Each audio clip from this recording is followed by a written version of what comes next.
8 Mars, shpresa e Abrahamit. Por nuk dyshoj me mosbesim në premtimin e Perëndisë. Përkundrazi, u fuqizua në besim, duke i dhënë lavdi Perëndisë. Romakëve 4:20. Përpara se Abrahami të kishte fëmijë, Perëndia i premtoi që pasardhësit e tij do të ishin të panumërt si yjet e qiellit dhe si rëra në brigjet e detit.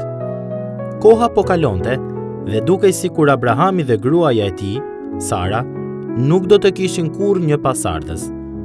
Dukej sikur premtimi rrezikonte të mos përmbushej.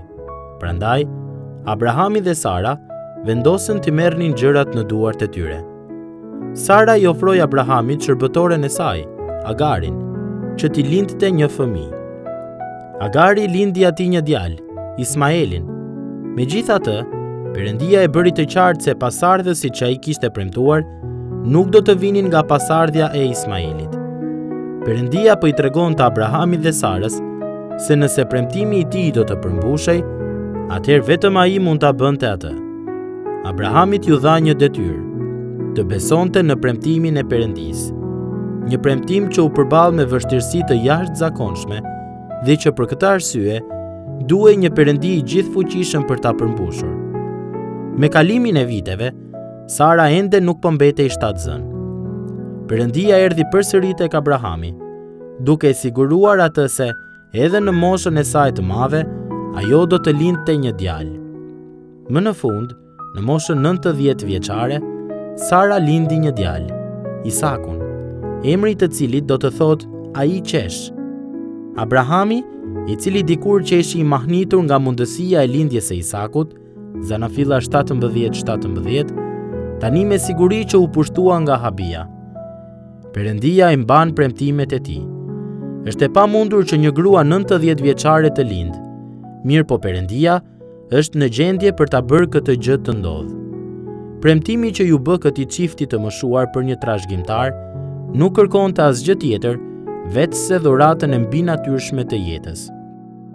Pa ndërhyrjen hyjnore të Perëndisë, nuk do të kishte pasur asnjë pasardhës. Nuk do të kishte pasur asnjë lindje. Në mënyrë të ngjashme, nuk mund të ketë jetë frymërore pa ndërhyrjen e Perëndisë, por me fuqinë e tij mund të ketë jetë të re, jetë të vërtetë. Që në fillim, Perëndia po i mësonte popullit të tij se duhet të ndodhë një mrekulli që ungjilli të zërrojnë në jetën e ndokujt.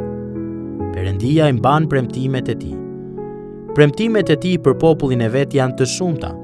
Ato janë të mahnitshme dhe të gjitha janë po në Krishtin. 2 Korintasve 1:20.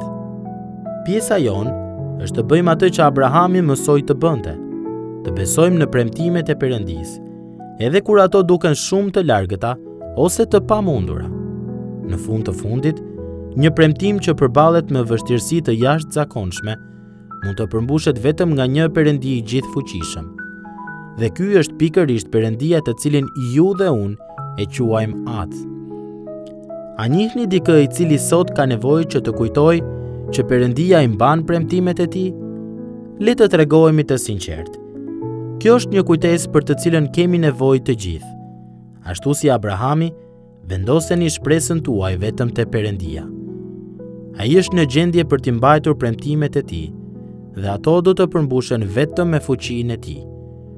Por ju tashmë e dini se Perëndia bën mrekulli, vetëm duke hedhur vështrimin në pasqyrë, sepse u desh e njëjta fuqi hyjnore që vendosi yjet në qiell dhe që e mban botën në ekzistencë për të rilindur zemrën tuaj, për t'ju sjellë në besim dhe për t'ju dhënë jetën e përjetshme.